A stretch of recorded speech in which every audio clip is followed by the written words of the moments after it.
Welcome everybody to the Who Is That podcast. I'm your host, Josh Jacot. We have a very special guest today on today's podcast. We have William Barwell. Would you like to introduce yourself? Tell us where you're from and a little bit about yourself. Well, hey, it's William Barwell. Big will it be in the weeds. I am from Hamilton, Ontario. Born and raised. Been back and forth from here in Vancouver for the last 35 years. What do you want to know? My life's an open book. Okay. So, what's something, people may have misunderstand about you, if you don't mind me asking, just start off right off the bat? Well, the number one thing that's misunderstood about me, first off, is I'm an open realist who has an uncanny inability to keep my mouth shut. I'm a little bit big and boisterous. It seems aggressive to everyone. And I can often get portrayed as angry when I'm not. Just by being big and loud. So I think the very number one misconception of me is people think I'm always angry. And that's wrong. Okay. Now, you're very involved in the cannabis section, including medical cannabis. When did you start getting introduced into this? Cannabis, actually, I'm just turning 50 next year. I ate my first hash brownie in the 70s. I believe I was 9 years old. It was a little piece. I was a hyper kid. We figured out it worked pretty good back then. That was pre-ADHD Ritalin rush, of course. I was exposed to the lifestyle, since the 60s era, where my parents, there was all my aunts and uncles. I come from a very large family, some who were at Woodstock, and I was raised around the lifestyle. So, from a young age, very young age, early on, of course. All my years as a teenager, I was always the kid who had access to it and brought it in school or had it in the smoke pit. Okay.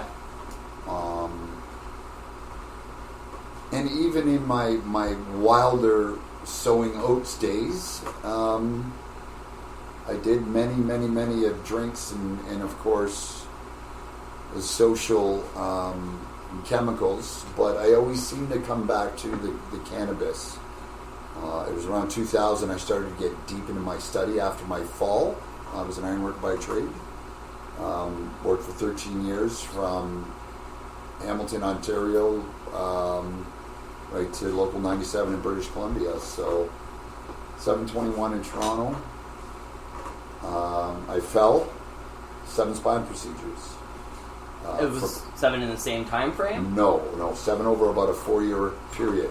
They wanted to fuse certain things. I went in with an anesthesiology, and it was 4 medial branch blocks with 3 radio frequency rhizotomies from S01 to L05.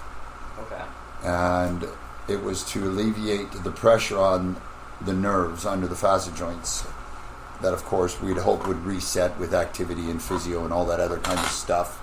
I became very highly addicted to the opioids. I had to get myself off the oxycodones and things like that. And I always went back to the cannabis. And it was back then when I was formally intrigued to the works of Dr. Meshulam and Dr. Sanchez's findings of the endocannabinoid system.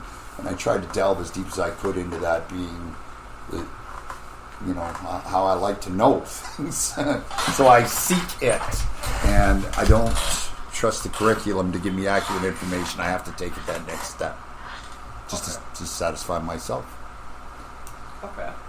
And even during this process and what you've been through, what's the most important thing you've learned in your life, and what was your life before you learned it, and what is your life after you've learned it and where you're at today? Kind of. Wow, that's it. That's a big one. Before, during, and after sort of effect. Now, from my perspective, as I gave you a brief update of a rundown of my entire life, from being on my own since I was 12, right through many true malevolent traumas,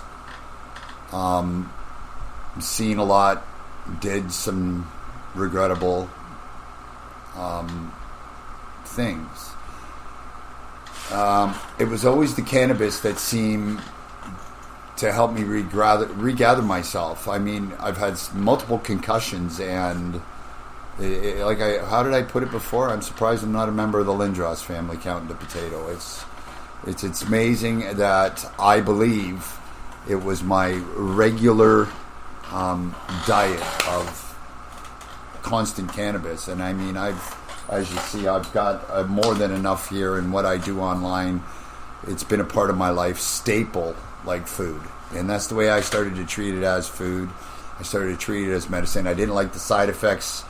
They wanted me on certain pills for the post-traumatic stress disorder that didn't feel right. I didn't like the side effects, most of all.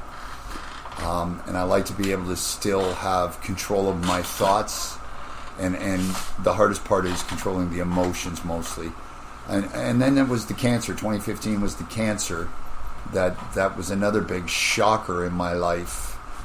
The trauma alone of being diagnosed is one of the scariest things you have to hear as a human. The fight is something. But again, I followed the example of the recipe from Rick Simpson that he put online. He's done it many a times, and the fine gentleman over at Phoenix Tears, Darren, Kevin, Mr. Scott McCluskey, these people have all shared their stories out there and how these things are done, which is what I followed in my own recipes to extract high-grade indica into my system.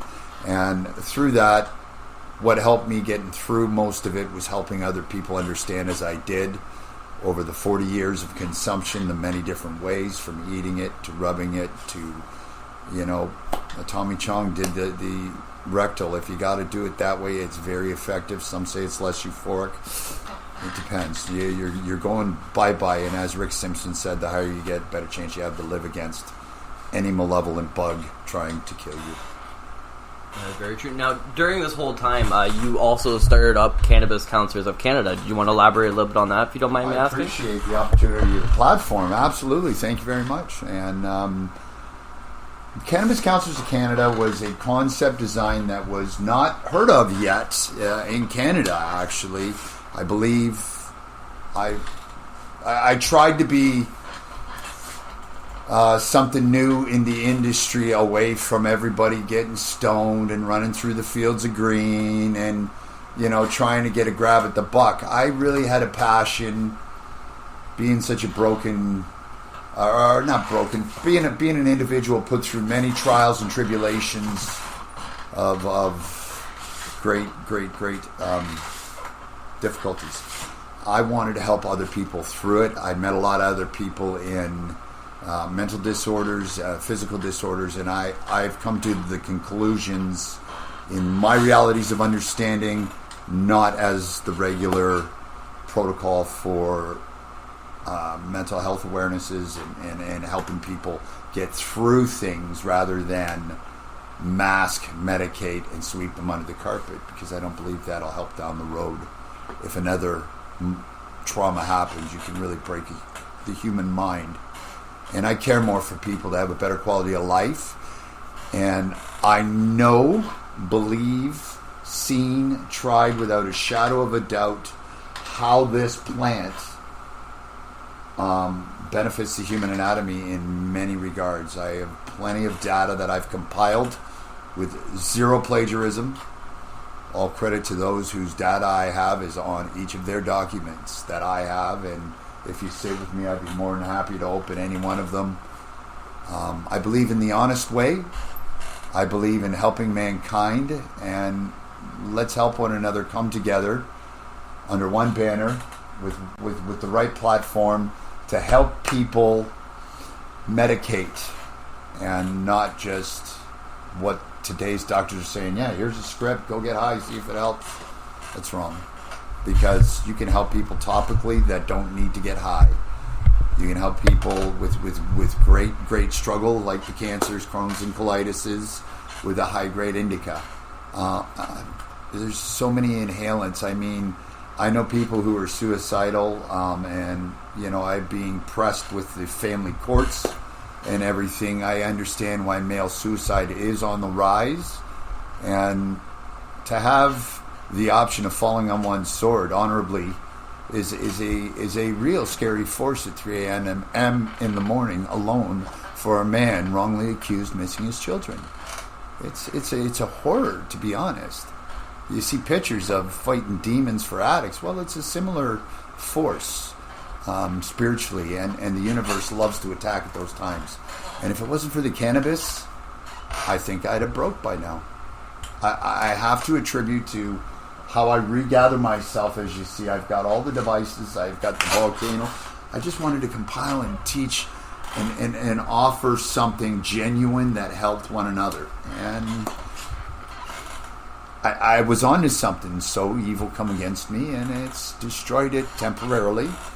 I'm not down. I'm not out. I'm going to keep coming, keep fighting, and try to help mankind with the truth. Sorry if I come across harsh, wrong, opinionated, judgmental. My passion is to teach and help awaken the delusional bubble and cognitive dissonance that I see shrieking today in the sickness of society. Now, if you don't mind me asking, because you know some of our listeners may not be very educated on the cannabis field, how long have you studied it, if you don't mind me asking, like really looked into depth with it? It was about 05, so I'm looking at about 15 years heavy study to compile much of my data. I mean, there is more than enough work here that we can sit down and bring somebody completely ignorant and even believing, oh, that's just the devil's lettuce stuff, to full understanding on how they can help their body. We give them the breakdown of what the plan is. We explain the basic 9 compounds. We have your beginner basic 9s. Our A Million Places, Dr. Jessica Knox's version I have here from July 18th, 2018. I will pull up the compounds, THC, CBD, CBG, and we can go through the one chronologically and tell you how each individual one. I generally would use diagrams to do such a thing because it's simpler to explain to people how the different compounds help different areas. We old schoolers know, just fucking eat just eat the plant and get better, and don't confuse it, because the plant actually works best with the entourage effect or the net effect, and it's all the compounds working in unison. I believe that is the best. There are ways of helping people separating them, but I think that's more a money grab, and you don't need to go to that extreme, because I believe knowledge will help people overcome what I call the pineal punch, that real hit that scares the amygdala, the fight or flight mechanism that really causes the anxiety in people about weed. Oh shit, I don't like this feeling. And doing RSO for your first time, if it's proper made, high grade, strong, you should have 700 milligrams of THC. You do a big blob of that, you're going to be pretty high. And I've seen 100 milligrams scare the biggest men because it's a psychological thing. I believe by educating them and understanding how the plant is working in their brain, it awakens their trust to it. Doesn't work great at first. You got to do it slowly over time and let it work better, just like everything else. Eat right over time. Exercise right over time. These things take time to improve the human body, and the same works for cannabis. Now, something I'm going to bring up, because you did bring up RSO. Now, with the LP system, they don't have any RSO. Now, they're not. No, it's an unfortunate. That's the only reason I have the license as big as I do. One, it was to fight cancer, and I was using the toppest of grades extraction and making my own oils. They couldn't deny it to me, and what if I had a lost crop and was about to die? So they had to increase it just to make sure I had enough on stock. The maintenance, I'll probably get lowered now that don't have, the next time I renew will probably get lowered a bit, I would suspect. They're going to try and get it right down. But the RSO, I believe pharma's going to do everything to stop. And it's unfortunate because we are finding new studies that it's working great alongside some of the chemo drugs in much of the new studies. And now we're finding about this new THCP that's starting to come up, and new compound that was found that people like me are dying to get more information on. And again, I'm poor, I'm not going to school, I'm not in the lab studying it myself. I need to wait for others to rip this shit apart from me. But I don't believe they want you better. You're a customer to them. And, if you look in the Cancer Act, one of my mentors is from the Phoenix Rising Homeopathic Cancer Center, Miss Diane Elms. And I love this woman greatly. She revealed that the Cancer Act in Canada, nowhere does it say anything about trying to find a cure or a way to kill it, only a way to treat it. They don't want it. I believe it's big money on something we can treat better. Now, is it a cure? You can't call it that word, or you're charging, or you can't call it that. Can it help everyone? Not everyone. It's not going to work on every cancer. It's already been proven too many times in my study. It's not going to work on every cancer, but most it can. From pancreatic to the squamous cell. It does work, and more study needs to come. I mean, we need more data, honestly, not manipulated by big pharma. I can totally agree with that. Now, with you bringing that up, a good thing, if you could do anything to improve healthcare or health in North America, what would you try to do, or what would you want to do? Oh, I'm just going to paint a target on my back, but what would I do? Again, education is key to awaken the sleeping masses. I don't want to be rude or anything like that. Education is key. It's key to awaken things. Believing what we're told by one side or the other is all we're getting out there today. People like me who are down the middle are scrutinized from both sides. But what I would do is I would recommend telling the truth in facts of the science we have available in plain sight. This data to keep it honest and true. I mean, let's remove the need of, or the want of, the greed of it all. I wish would be gone. I wish the original Hippocratic Oath mattered today, and it wasn't just about getting that big money and corralling the simple. Which, well, somebody's got to do it, because the world would be out of control if they didn't. I've been more looking for Thanos' glove and helping him find the stones lately. I'm starting to be awoken to that in our recent last 4 or 5 months of whatever you want to call this year. I don't even know what to call it, but anyways, I'm the type playing white boy at a black rally. I would just try and be honest and let us see the data. Let's remove the greed. The problem is, again, in my area of thinking, there's a vaster picture to all of this, and we are populated pretty much, and I don't want to see depopulation. I think it's wrong to cull the herd, but geez, where are we headed? Look at us as a species. It's scary to take it to that next level, that it's almost agreeable with the hierarchy's plan. Just, I believe there's good and bad in all cultures. There's good ones up there and there's bad ones up there, just like there is in everything else. And it's the bad ones that have the money or have most control. And it's by design, in my spiritual belief as well as a creationist. I don't follow any denomination. I believe more in creation theory by the data, personally. But we're not supposed to win the battle against degree to the money, and the secret or the new veil of whatever it is to the life of richness is to not care about everyone and be as apathetic. If you don't care, you can shear the sheep and not give a crap that you're doing it to them. Whereas the difference between me and a completed doctrine in psychology is they listen, diagnose, prescribe. I'll work with people until they're better, and they usually end up being my friend in the end, or just absolutely fucking hate me because I poked every fear in them that they need to face. Because again, like 12 Rules for Life helped me. It really did. Dr. Peterson's 12 Rules for Life near saved my life in this latest trauma of separation. The destruction and betrayal has ruined me under a veil of gossip, lies, and truths to which I was found innocent.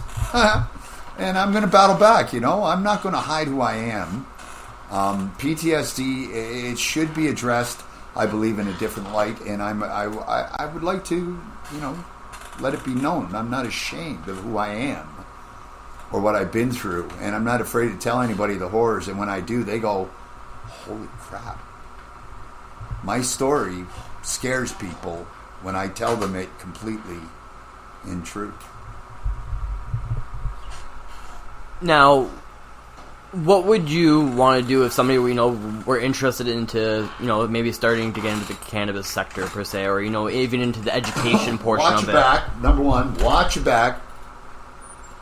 If it's the current legal system today, I mean,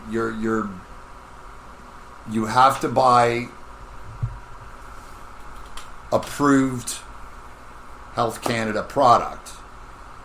And we've always had that bit of a fine line between us and them, so to speak, from the old schoolers, right? The old schoolers, the old hippies, the old growers that have taught their next generation of sons and stuff through the hydroponics was for a purpose, and now they just want to, of course, cash in on everything we've done, and they picked and chose and turned a couple of people, like we've seen Mr.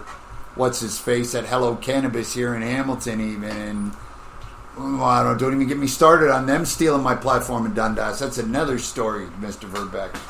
Another friggin' phony. Fake snakes in the weeds are at it for greed, whereas, and even here in Hamilton was the Wild West of weed for dispensaries. We had over 100 of them, and what would piss me off the most, even with ones I once called friends, they're like, oh yeah, I'd show up, I say, I got a client with MS and a chair can't move, I need a heavy indica, here's $60 for a quarter.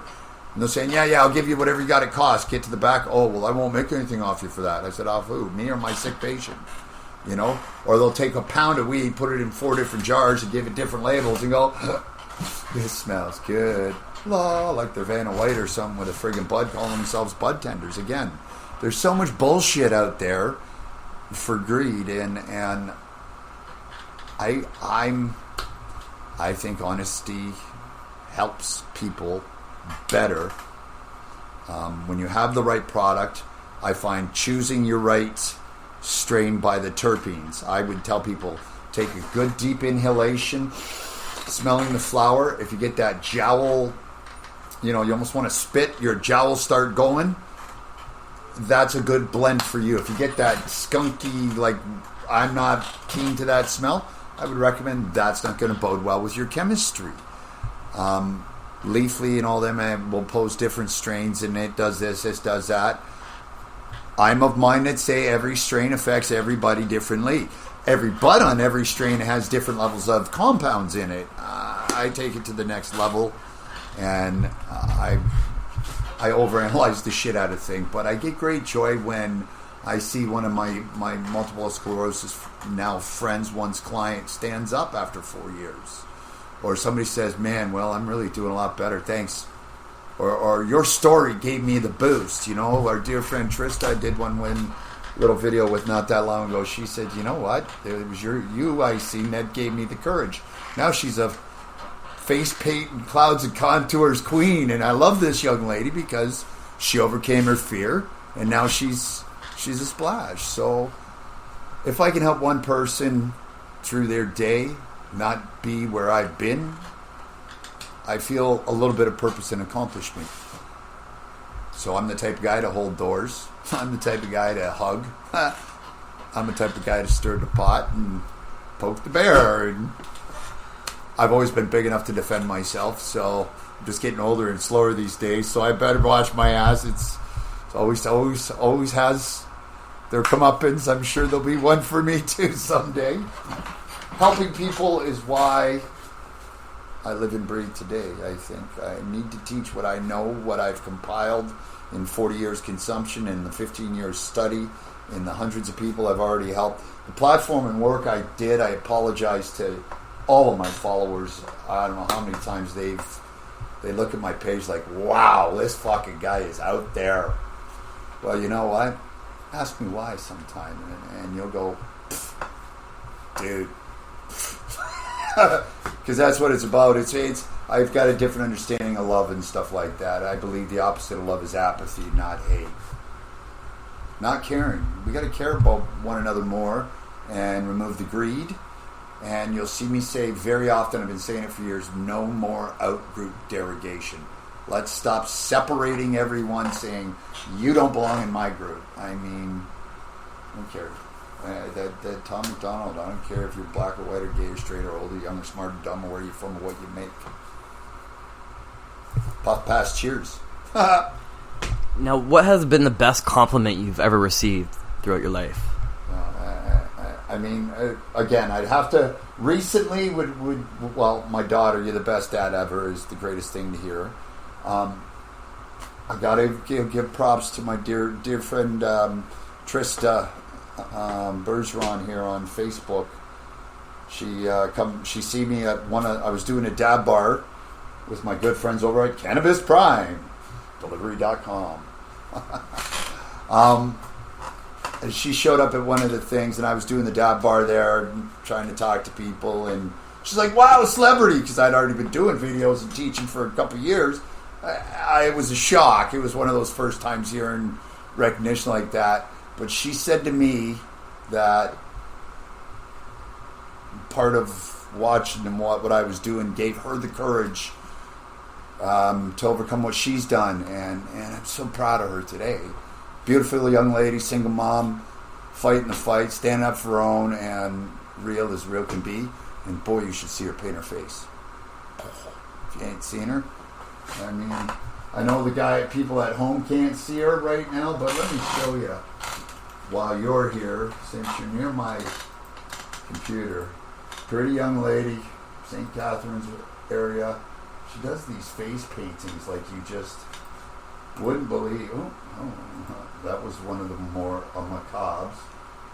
The package we dropped off. Some of her more recent photos and videos, she does a face painting that is absolutely astonishing. And of course, I can't find one now. If you find some of her videos, her show is called Clouds and Contours, and I'm super proud of her. She gave me one of the best compliments ever. That I helped her overcome her stuff. That's very, it's must be a very emotional and very good thing to hear. I can cry at commercials now again. It's that bad. I mean, I went from a once rough, tough, gruff big boy who would do some of the most yucky things, but I mean, life has its changing things, and yeah, I can turn on the waterworks a little too easily now.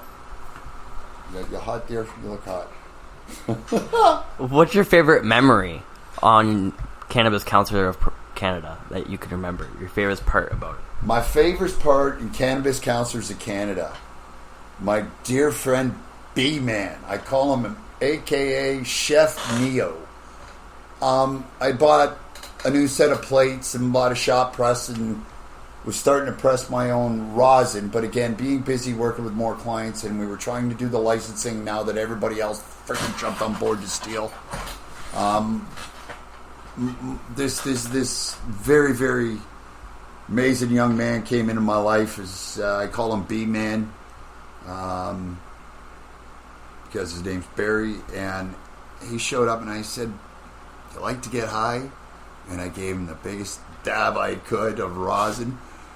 But this guy had his own issues as well of post-traumatic stress disorder, and we bonded a little bit, and he was fascinated by the concept of pressing rosin. Now this guy has a brain on him. Again, intelligence really, it's a beautiful thing. He went home, and the next day he comes back going, "Can I try something?" Shocked me a bit. "Yeah, absolutely, bud. Go ahead, give it a shot." He dialed in my press. He played with the girl, and there's a lady present, but I would use terminology that would he'd make Aphrodite ooze, I would put it. And the way he pressed rosin, there's so many technical ways in temperature and how you pack your bag, doing big bags, small bags. This kid would listen to it, and the force was strong with him. And we started our own solventless product of rosin, and it was called Brumyum, and it was about to be on the shelves. I would have been able to mass distribute it with my extra stuff in a legal platform because of my license. And again, I lost it all because of lies, separation, divorce, and a broken family court. But that was proven that you were not guilty. In the criminal court, yeah. My son said some things, and wifey backed them up, which is understandable. But the 4 false charges were 100% discharged without a record, and I'm still feeling the effects of it today. People think you're a leper, and I mean, I'd beat a person who hit their kids. Pedophiles, they die. But to falsely accuse any human being is near impossible to clean up. It really is. And it's the number one cause of male suicide and homelessness today in Canada. So again, I have to attribute Cannabis, my mother, always mom there holding you up, you know. Mom's always got to hold me up, and she's put up with so much through the PTSD, because there can be not so nice reactions at times when things are over pushed, and it's the hypervigilance of post trauma. I'm not a violent man anymore. I haven't been violent in a long time. I'm no threat to anyone since the cancer. I've lost all my weight and muscle. I mean, I'm not what I was. I'm a shell of my former self. But I hit hard with words. I strike really hard with words, and I don't back down. I never have backed down from a fight. And if it's true, I'm going to stand for it. Truth. Now, what would your parents or your mother say that, you know, like what you do for a living or what you've done for the living over the last little while? My mom, of course, was never a huge fan of cannabis, to my understanding, my whole life. She always hated that we were around it as much as we were anyways. But after the cancer and I started doing things, she was 100% supporting. Now, my number one video actually is of treating her. That's on, I've got it pinned on the Cannabis Counselor's Facebook page, of a scenario when she was sent to the hospital. They gave her Dilaudid. She was really sick. It was some head issues. And I simply treated her with a high THC topical directly to the central nervous system on the back of her neck, which absorbed into the hippocampus, which went right down the nervous system. And within seconds, you can go watch the video for yourself anytime. It's out there. And now she's a full supporter. She has her own study in life coaching, basically, to help other people. It's 1 hour restorative, something like, shit, she's gonna kill me. I don't remember it off the top of my head. 1 hour restorative coaching. She's really made leaps and bounds in understanding how trauma, how naturals. She's always been a very big supporter of the naturals to the body. Homeopath mostly. Very intelligent woman and heart of gold that has had to tolerate her poor broken son. We're all a little dented. Now, what's one thing I should have asked you that, a question that I may have not asked you or never represented? Like, what's one question that you would ask yourself, basically, that I didn't ask? One question that I would ask myself. Oh, jeez. I did not expect that. I try not to think in that way. What's my purpose in the universe is to pass on what I've learned. I mean, why do I do this is what I would ask. I do this to help others live a better quality of life, and those who don't do teach. And I know what I have is a very, very powerful compiled platform of data, information, ways of talking and teaching people how to medicate themselves using cannabis instead of what's being told out there today.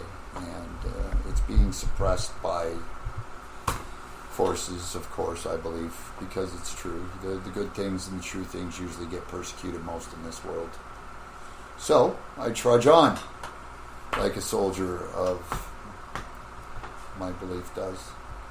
Okay, so it seems that you're very passionate about this. Now, beyond passion. In North America and around the world, there are some countries or even states, for example, that cannabis is illegal. What would you tell somebody who is in those countries or states where it is possibly illegal and they have a really serious medical condition?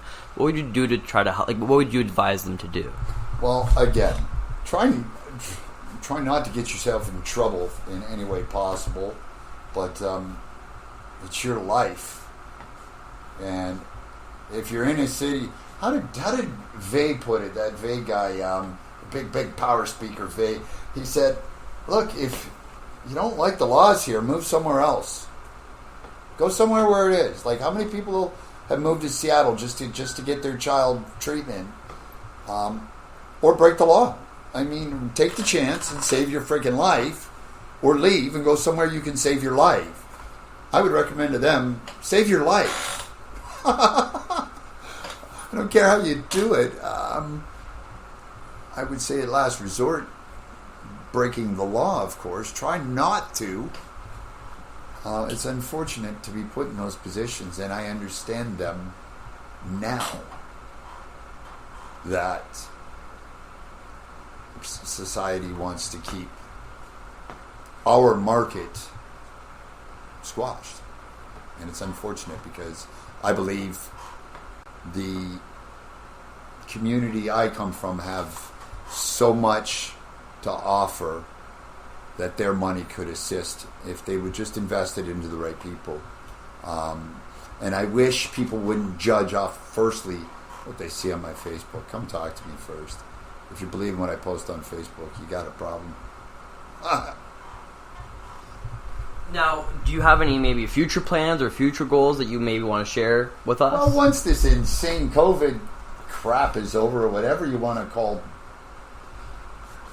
this, I'm hoping to get back into doing some videos. We've titled them In the Weeds with Willie B, Big Willie B. I would like to get back to doing my walks, prayers, meditations again. And I just pray the universe opens up even a cracked window for me to crawl through at this point, that I can rebuild everything I've lost. I mean, I know I have a lot that can help others. And I hope to rebuild and teach the best I know about this wonderful flower that I know can help people.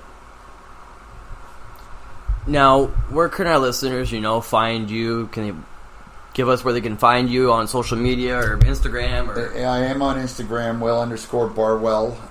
You type in Cannabis Counselors of Canada, 1L. My website is now down. I still own the domain. I still have my business license in the city. I do have it. I keep a copy of it everywhere. I've got the original, of course.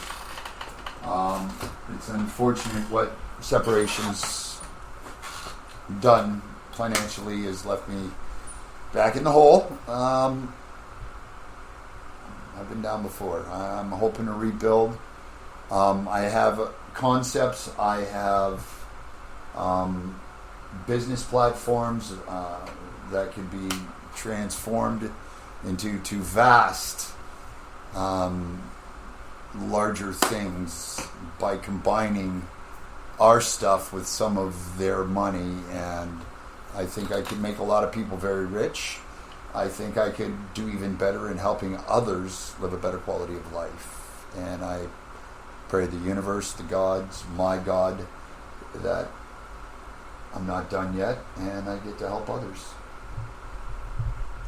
Awesome. I just want to appreciate for you taking the time to actually, come on here and, if people didn't know who you were, they know who you are now. Wow. And, hopefully I'm easy, not cheap, bud. I love to get high. Want to do that? Sure. All right. I can be found mostly on Facebook as well. William Barwell, Cannabis Counselors of Canada. There's still a business page and a public group page. The public group page is open. We try to monitor it. There's my wonderful, wonderful assistant is Carolyn Brodeur. She's the ganja grandma of Gananoque. She's an awesome woman with 2 autistic grandsons, and her place is a shrine to cannabis. I love her. If you're ever up that way, check her place out. I'm easily found there. There's also the YouTube doesn't have much of Cannabis Counselors of Canada. Again, I was in the process of building the platform that was gaining ground. That got sidewalled by divorce, unfortunately. And in the weeds with Big Willie B. Come find me, the Smoking Yoda, the Jedi Master Green, the Prophet of Pot, the Bible of Bud. Well, thank you very much. Enjoy the rest of your day, and thanks for tuning in, everybody. Time for another dab. Did I?